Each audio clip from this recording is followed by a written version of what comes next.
¿Qué tal? Bienvenidos a una cápsula más de esta serie que hemos titulado Conversaciones o Escuchando para Comprender, Conversaciones, Reflexiones en tiempos de una pandemia.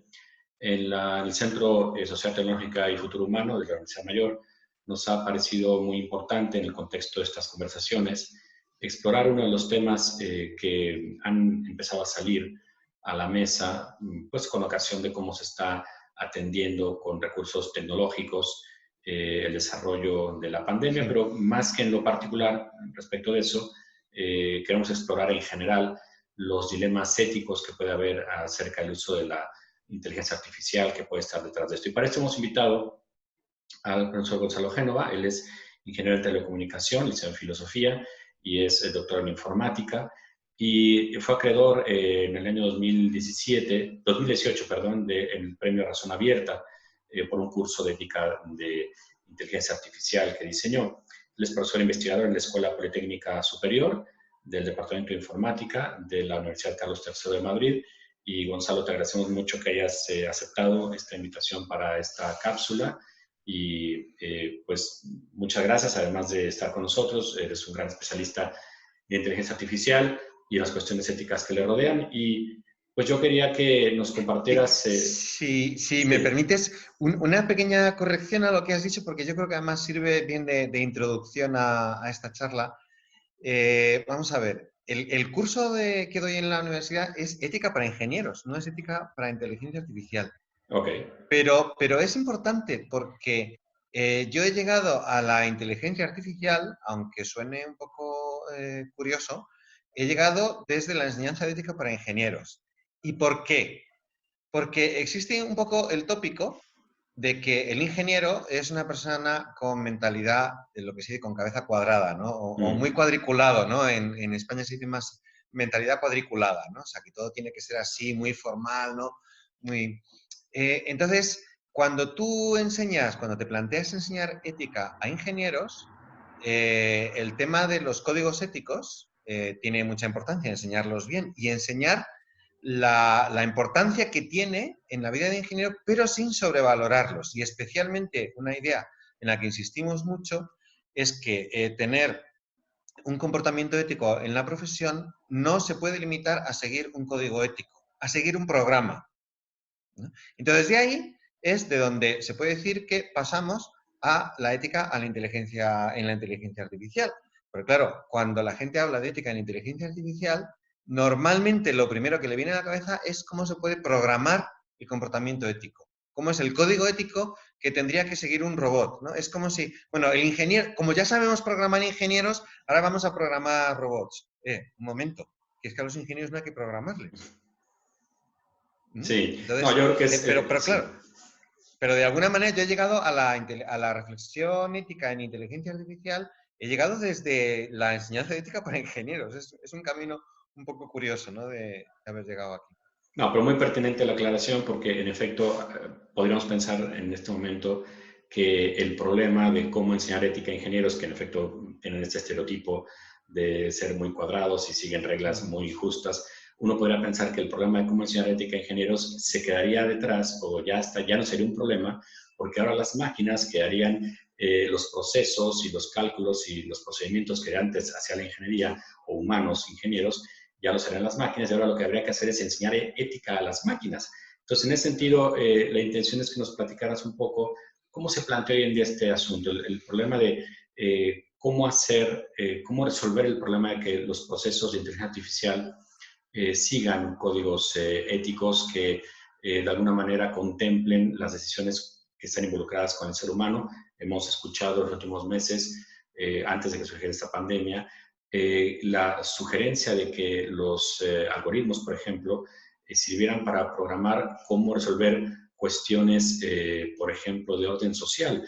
En algunos países donde ha habido estallidos sociales, se ha planteado que en modelos matemáticos de inteligencia artificial se puede saber si se reduce tal o cual costo o se pone tal o cual política pública, cómo resolvería eso, cómo resultaría ese escenario en 5 o 10 años o en meses. Y se está intentando descargar en la inteligencia artificial decisiones de este calado, tanto cuestiones éticas como políticas. Entonces, si nos puedes platicar un poco cuáles son los desafíos en ese terreno, cómo se entiende hoy el asunto de la ética de la inteligencia artificial y se puede enseñar ética a las máquinas.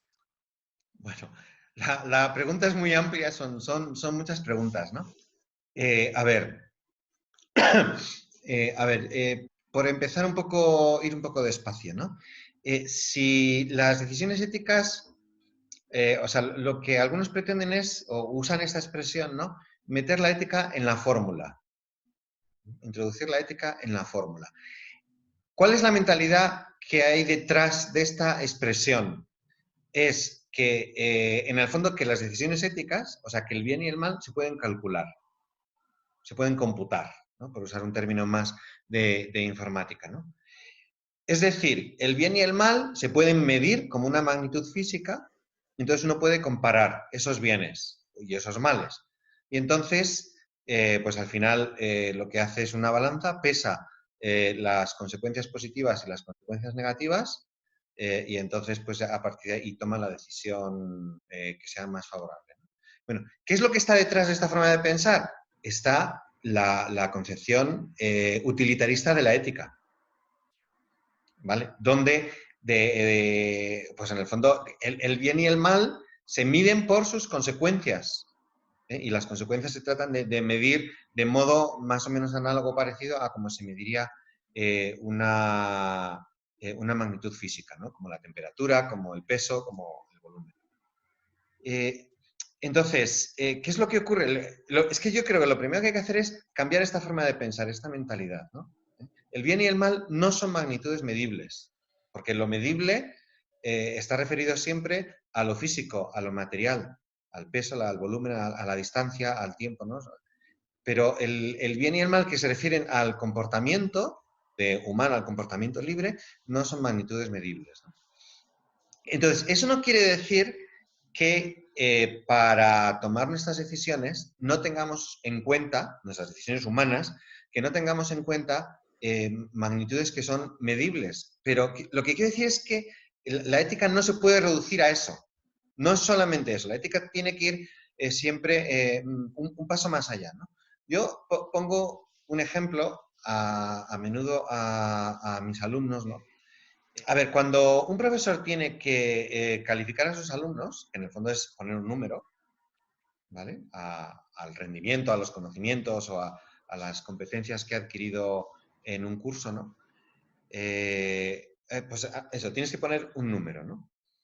Y entonces, típicamente, sobre todo hoy día que ya tenemos evaluación continua y son diversas pruebas, etcétera, entonces, al final lo que hacemos es, hacemos una regla, una especie de promedio ponderado donde pues están los ejercicios de clase y está un ensayo final y a lo mejor también hay un examen escrito que se rinde en el aula, etcétera, ¿no? Entonces hacemos un promedio ponderado de esas distintas medidas, cada una con su coeficiente, ¿vale?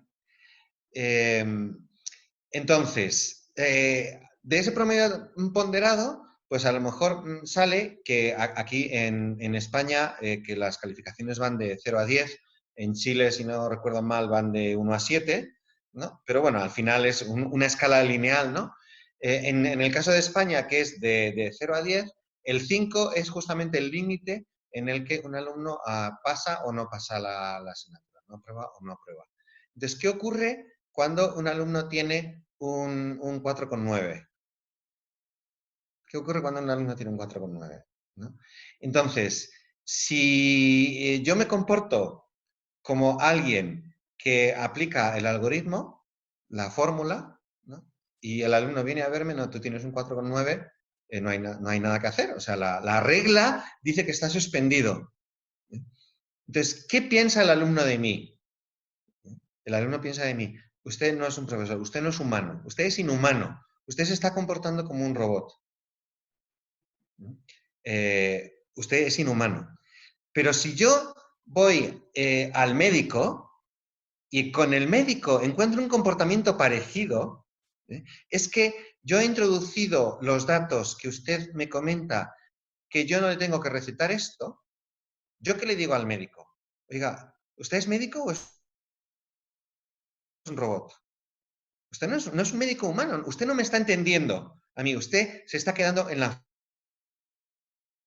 fórmula. O cuando vamos a una oficina de la administración pública y exponemos un caso y nos responden con un código que es rígido, siempre nuestra experiencia cuando nos enfrentamos con un código rígido, sea el del funcionario del Estado o el médico o el profesor, siempre nuestra reacción es esa, es lo humano no puede ser reducido a un comportamiento, a una fórmula, a una computación. Y eso no quiere decir que la computación no tenga valor. Claro que tiene valor. O sea, que el alumno tenga un 4,9 o tenga un 8 en escala de 0 a 10 en España, para mí es muy significativo. No es irrelevante, pero lo que dice es que no se puede reducir a la fórmula. Y para el médico también es importante cuánta fiebre he tenido y cuál es mi peso, y etcétera. Pero no se puede reducir todo a esa fórmula, ¿no? Primero, hay que tener muy claro que esto es... Ahora, ¿qué es la inteligencia artificial? Porque la inmensa mayoría de la gente, cuando... no sé si les preguntan, ¿no? O sea, ¿qué experiencia tiene la inmensa mayoría de la gente de la inteligencia artificial? La primera experiencia que tiene es la literatura de ciencia ficción. Y englobo dentro de literatura el cine, ¿vale? Que es mucho más directo hoy día. Entonces, claro, en el cine estamos acostumbrados porque es completamente cotidiano tener máquinas que piensan, que hablan, que toman sus decisiones desde hace 40 años, ¿no? Justamente estos días, pues he vuelto a ver 2001 Odisea del Espacio, ¿no? Con el famosísimo computador HAL 9000 que se rebela contra los otros astronautas en la misión, ¿no? Pero claro, eso no es esa rebelión de la máquina contra el hombre no es originaria, pues está tomando, es una historia que es mucho más antigua, ¿no? Pero es como muy paradigmática, ¿no? Y claro, desde entonces ha habido decenas y cientos de películas y en cualquier serie de televisión de 3 al cuarto, de dibujos animados, pues tenemos un robotito que piensa y que en realidad es una persona, porque está pensando. Bueno, eso es una primera experiencia, pero que está en el imaginario colectivo, ¿vale? La segunda experiencia que tiene la mayoría de las personas es con dispositivos electrónicos, como por ejemplo puede ser un teléfono móvil, que tiene unas capacidades que son muy sorprendentes, como por ejemplo la traducción automática entre idiomas, el reconocimiento de rostros, la predicción de nuestras acciones, ¿no? O sea, iniciamos una búsqueda en un buscador de internet y enseguida nos está sugiriendo pues las posibilidades antes de que terminemos antes de que completemos la escritura de la palabra, ya nos está sugiriendo, seguro que estás queriendo buscar esto, ¿no? Y, pues efectivamente, ¿no? Entonces, tenemos la experiencia de máquinas que son increíblemente ingeniosas. E incluso, eso ya no es una experiencia de todo el mundo, pero de muchísima gente ya, máquinas con las que podemos hablar y que producen la impresión, pues ya Siri o quien sea, ¿no? Los asistentes estos. Máquinas con las que hablamos, que reconocen nuestra voz y que nos dan una impresión de... Entonces, esto produce una impresión falsa de qué es la inteligencia artificial. Entonces, la inteligencia artificial, para los que saben un poco más, no deja de ser, es algo que está construido sobre ordenadores electrónicos, sobre computadoras, sobre máquinas. Entonces hay que entender que una máquina hace solo lo que se le dice. No es capaz de hacer otra cosa. Lo que pasa es que a veces y en los tiempos recientes, ¿no? Los ingenieros informáticos, pues han sido, no me incluyo a mí, porque yo no he hecho grandes desarrollos en ese campo, ¿no? Pero las compañías de producción de software hacen cosas tan ingeniosas que son muy sorprendentes. Y entonces, de alguna manera, volcamos nuestra inteligencia en esos dispositivos, pero esos dispositivos no hacen más que seguir programas de ordenador, ¿vale? Lo que pasa es que en la programación se puede distinguir dos tipos, ¿no? Que es lo que sería la programación explícita, donde está todo previsto, todos los casos, ¿no? Para los que sepan un poco más de programación sabrán de qué estoy hablando, ¿no? Cuando uno programa, pues, repeticiones de órdenes o caminos alternativos, ¿no? Pues si ocurre esto, entonces, ¿qué hago? ¿Hago esto o hago esto otro, no? Eso sería programación explícita. Y luego está la programación implícita, que es el gran desarrollo de la inteligencia artificial tecnológica. O sea, no la de ciencia ficción, no es una tecnológica. en la cual la máquina es capaz de aprender de su entorno a resolver, es capaz de encontrar por sí misma estrategias para resolver problemas, ¿vale? Pero la forma de encontrar esa estrategia ha sido programada. Lo explico con un ejemplo muy sencillo, ¿no? El juego del 3 en raya, claro, yo podría programar una máquina para que haga todas las partidas posibles, que se ponga a jugar incluso contra sí misma la máquina para que juegue todas las partidas posibles. Entonces, ¿qué ocurre si hago esto? Ah, pues entonces tendría que, lo que está en tu cabeza cuando ves que yo estoy a punto de poner 3 marcas en línea, pues la máquina no lo está pensando, pero tú la has podido programar para que hiciera todo eso previamente, ¿vale? De forma que cuando ya se pone a jugar conmigo ya tiene todo el árbol de posibilidades del juego, lo tiene delante, por así decir. Entonces dice, si hago esto ya sé que voy a perder, luego no hago esto, sino que hago esto, ¿vale? Entonces da la impresión, provoca la ilusión de que la máquina conoce la estrategia para jugar al gato. Pero la máquina no conoce ninguna estrategia. Lo que pasa es que tiene todas las posibilidades del juego. Y es un juego tan sencillo que no puede ganar nadie, ¿no? Siempre terminan empates y los dos jugadores juegan razonablemente bien, ¿vale? Entonces, ¿qué ocurre? Que en juegos mucho más complicados, como el ajedrez, por ejemplo, pues no es posible programar, o sea, tener todas las posibilidades previstas, porque el juego es muy complicado, el árbol de posibilidades del juego es inmenso, tiene demasiadas posibilidades, ¿no? Entonces, ¿qué es lo que puede hacerse? Lo que se puede hacer, se puede adoptar un enfoque diferente, que es, al final, los enfoques son mezclas de varias cosas, ¿no? Pero un enfoque diferente que es, observemos cómo juegan los buenos jugadores, los grandes maestros, ¿eh? Y entonces, imitemos el comportamiento de esos grandes maestros. Tenemos una gran base de datos de partidas de ajedrez jugadas por grandes maestros internacionales. Entonces extraemos patrones de comportamiento. Entonces, procesando cantidades ingentes de información, resulta que eso lo programo o hago que la máquina aprenda de toda esa información. Entonces, cuando yo me enfrento a jugar contra la máquina, claro, ¿qué es lo que estoy viendo yo reflejado en el comportamiento de la máquina? El comportamiento de todos esos grandes maestros. Entonces, tengo la sensación, a mí me provoca la impresión de que esa máquina está jugando de modo inteligente. Y en cierto modo es verdad que está jugando de modo inteligente, porque está utilizando la información que tiene de todas las partidas de los grandes maestros. Pero todo se reduce, para el que sabe cuál es el proceso que está por detrás, todo se reduce a un proceso puramente mecánico, de obedecer reglas fijas que están ahí dentro. ¿Vale?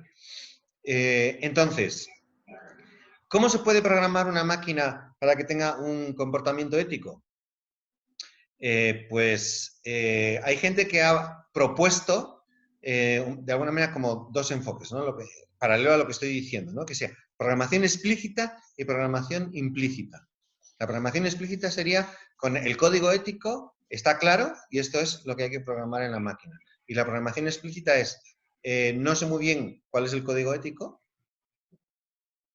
porque no lo sé, porque es muy difícil. Entonces, vamos a imitar a los grandes maestros éticos, ¿vale? Ejemplo de código ético a priori que estuviera perfectamente, o sea, que se pudiera, teóricamente, que se pudiera programar las famosas 3 leyes de la robótica de Isaac Asimov, ¿no? Respetar siempre la vida de un ser humano, obedecer a un humano, la segunda ley, y la tercera ley, la autoprotección, ¿no? Y ejemplo, entonces, eso tiene muchas dificultades para ser programado, no solamente teóricas de programación, sino, bueno, no me voy a meter en eso ahora para no alargarme, ¿no? Si quieres, pues puedo detallar un poco más qué dificultades podría tener. Pero la otra posibilidad sería, bueno, como en realidad no sabemos cuál es el código ético, y aquí hay gente que suele argumentar, bueno, claro, es que cada país tiene su ética, cada cultura, entonces lo que vamos a hacer es fijarnos en lo que hace la gente.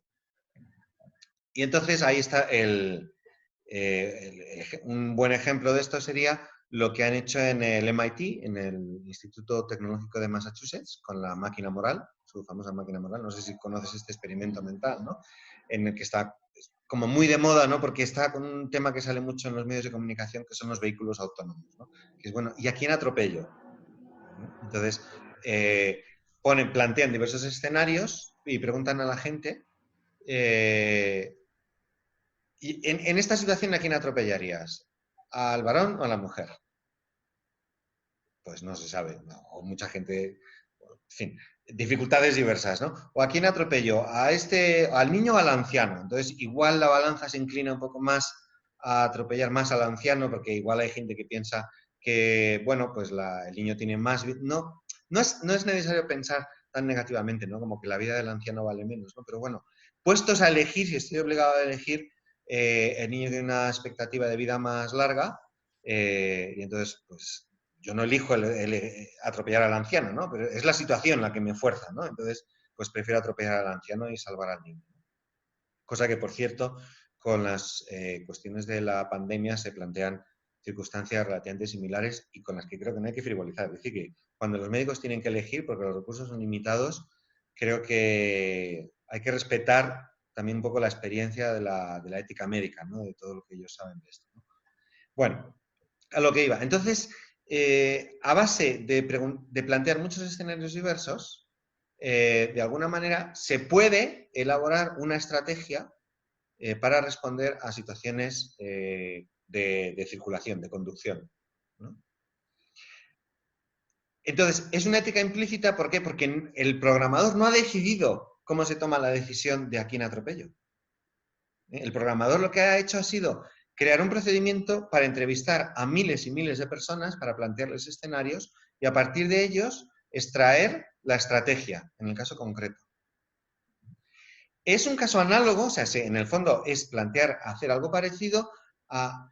la traducción entre idiomas, la traducción del inglés al español, es complicada. Y es muy difícil hacer una traducción con reglas fijas, porque es muy difícil reducir la gramática del inglés o la del español a reglas fijas, ¿no? Entonces, como el problema tiene mala solución por esa vía, lo que hacemos es, ¿y cómo traduce la gente? Le preguntamos a la gente, ¿cómo traduces esta frase? ¿Eh? Oye, güey, ¿qué onda? ¿Eh? Eso, ¿cómo lo dicen en inglés? O incluso, ¿cómo traducimos el mexicano al español de España o al español de Chile? ¿Eh? Entonces, lo que de alguna manera son como tablas de traducción, que por supuesto no son palabra por palabra, sino son frases por frases, y a base de unos diccionarios enormes de traducción, conseguimos traducciones que son muy, muy razonables. No son perfectas, o por lo menos yo no las conozco perfectas, pero tienen una calidad que es impresionante. Los traductores automáticos que ya son gratuitos, que están al alcance de cualquiera en Internet. Y el reconocimiento de rostros, el reconocimiento de expresiones en los rostros. O sea, programar a priori cuáles son los gestos pues en las cejas o en los ojos o la forma de la sonrisa, cómo catalogar o clasificar esos gestos, programarlo a priori es muy difícil. Pero si yo me pongo a entrevistar a gente, decir, tú de estas 10 caras, dime cuáles están contentas y cuáles están tristes. Y otra persona parecido. Y así, ¿no? Entonces, con la ética se intenta, de alguna manera, aplicar ese mismo tipo de soluciones para programar soluciones éticas. ¿Vale? ¿Esto puede funcionar? Yo diría, en cierto modo sí. O sea, sí, pero con cautelas, ¿no? En cierto modo sí. Es decir, lo que estoy haciendo es, o sea, ¿tiene utilidad programar vehículos para que imiten el comportamiento de conductores humanos? Yo diría, sí, ¿por qué no? Puede ser una solución razonable, tecnológicamente razonable, de modo parecido a cómo puedo programar máquinas para que traduzcan como hacen traductores profesionales o para que reconozcan rostros, como tengo gente especializada en reconocer expresiones faciales, ¿no? O sea, la imitación, programar la imitación es una cosa que tecnológicamente pues es interesante, ¿no? La cuestión es, ¿esto es ética? Es que me parece una pregunta muy interesante. ¿Es que la ética es imitar lo que hacen los demás?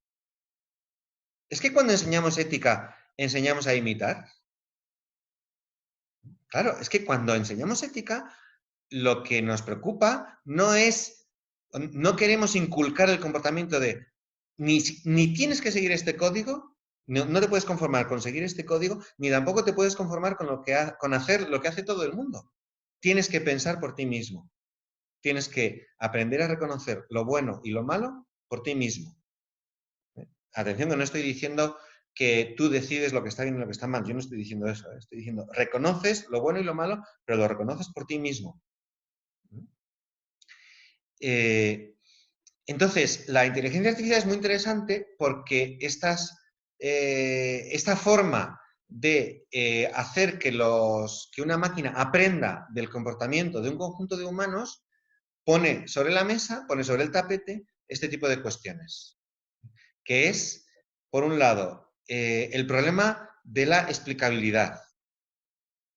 Cuando tú has sido capaz de programar un sistema que reconoce expresiones faciales y te clasifica los rostros en tristes, enfadados, preocupados, despreocupado, etc., al final tienes un porcentaje de acierto, ¿no? Le das una medida de calidad a de cómo funciona tu sistema. Algo parecido sería con la exactitud de una traducción, etc., ¿no? Al final, la tecnología que está subyacente tiene muchas cosas en común, ¿no? Todas estas tecnologías. Y si yo le pregunto, ¿y por qué este rostro representa alegría? Entonces, el sistema no me sabe responder. Solamente me dice, yo sé que acierto con una exactitud del 98%, pero no te puedo dar una razón. ¿Vale? Entonces, cuando se trata de tomar una decisión ética, una decisión con carga ética, esto normalmente no es aceptable. Por ejemplo, si aplico un sistema parecido a la concesión de préstamos bancarios, entonces yo utilizo toda mi base todo mi historial de concesión de préstamos, ¿vale? En función de la edad, la situación profesional, las recomendaciones, lo que sea, la información que quiera meter ahí, ¿no? De los candidatos a obtener un préstamo. Entonces, soy capaz de elaborar una estrategia que imita cómo los analistas expertos del banco que deciden a quién se le concede el préstamo y a quién no, soy capaz de imitar la decisión que tomarían estas personas, ¿vale? Pero no soy capaz de dar una razón. Entonces, eso no sería aceptable, porque si alguien me dice, ¿y usted por qué me ha denegado el préstamo? Y yo no soy capaz de decir por qué, podría tener un problema legal, ¿no? O usted por qué no me contrata, o usted por qué me deniega, por qué me deniega el trasplante. O sea, todo ese tipo de decisiones, ¿no? Cuando las decisiones tienen una fuerte carga ética, esperamos que sean razonables. Cuando el sistema de inteligencia artificial, su única justificación es el porcentaje de éxito y no hay una razón que lo justifique, entonces no es aceptable. Esto es el problema de la explicabilidad, de la dificultad de la falta de explicabilidad. O sea, que no es explicable. La decisión no es explicable, no es racionalizable. Es algo que a los expertos en inteligencia artificial les tiene muy preocupados y llevan mucho tiempo intentando resolver esta cuestión, ¿no? De que no se puede reducir todo simplemente a imitar porque sí, ¿no? Pero luego hay otra cuestión que es incluso más interesante todavía, que es el tema de los sesgos. Y es que cuando yo imito el comportamiento de un conjunto de población, estoy reproduciendo los sesgos. O sea, las desviaciones de ese conjunto de población. Si resulta que para conceder préstamos estoy teniendo...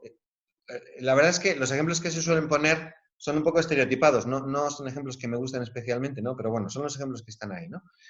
Si, por ejemplo, la población blanca sale favorecida frente a la población de color en la concesión de préstamos, por los expertos bancarios, quiero decir. Entonces, estos algoritmos, estos sistemas de inteligencia artificial que han aprendido a partir de esos expertos, reproducirán esos mismos sesgos. Entonces seguirán haciendo lo mismo. Y eso se considera injusto. ¿Vale? Entonces, pero la pregunta ética es, ¿y por qué el sesgo es injusto? Eso a cualquier persona que plantee esta dificultad, en el fondo, el diálogo con esa persona a lo que yo trato de llevarlo es a decir, tú consideras que, o sea, el hecho de que tú consideras que reproducir un sesgo es algo injusto, testimonia que para ti la ética no es imitar lo que hacen otros. Porque la imitación de lo que hacen otros lleva a reproducir sesgos, ¿no? O sea, de alguna manera, aunque no lo sepas poner en fórmulas ni escribir con palabras, hay conceptos éticos que son previos a las decisiones de cualquier mayoría. Yo me quedaría con una serie de ideas muy importantes que has establecido, creo que se pueden recoger en lo siguiente. A veces parece que las posibilidades, los alcances de la inteligencia artificial nos permitiría dejar de enfatizar la educación ética de las decisiones humanas porque ya los algoritmos tomarían esas decisiones por nosotros. Pero lo que estás diciendo es muy importante porque quiere decir que entonces la formación de un pensamiento crítico, la asunción de una responsabilidad, la capacidad de saber dar cuenta de las decisiones que tomamos y por qué las posturas que tenemos siguen descansando en el sujeto y no se pueden trasladar a un computador que lo único que está revelando es los mismos sesgos y prejuicios e ideas o ideologías de quien está detrás. Entonces, yo creo que es una aseveración muy importante lo que has hecho porque nos enseña que la ética es más que nada ahora indispensable en las personas, más que intentar descargar la responsabilidad en las máquinas, ¿no? Sí. Que ese descargar la responsabilidad en las máquinas, en el fondo sería descargar la responsabilidad en sus programadores. Claro, así es. O sea, eso, en el fondo, ¿a qué nos llevaría eso? A ser una sociedad de ovejitas obedientes en manos de unas personas que estarían decidiendo por nosotros. Y ahora con más alcances, ¿no? Claro, claro. Y es que la educación ética precisamente es lo contrario de eso. Es tú tienes que tomar tu vida en tus manos y tienes que tomar tus decisiones y la responsabilidad es tuya. Y no puedes delegar continuamente tus decisiones en otros. Ni en tus padres, ni en tus profesores, ni en tus gobernantes, ni en la policía, ni en la máquina tampoco. Que en el fondo la máquina no sería nada más que un reflejo despersonalizado, pero en el fondo serían las decisiones de otras personas, ¿no? Preprogramadas.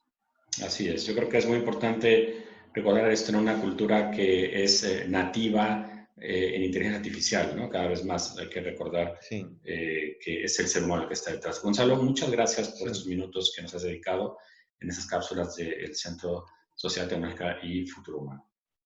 Pues muchísimas gracias por la invitación y nada, espero que haya sido iluminador mis palabras. Muchas gracias y a ustedes los invitamos a que estén con nosotros en otra de las sesiones de estas cápsulas que estamos llevando a cabo con el título de Escuchar para comprender, reflexiones en tiempos de una pandemia. Muchas gracias. Gracias.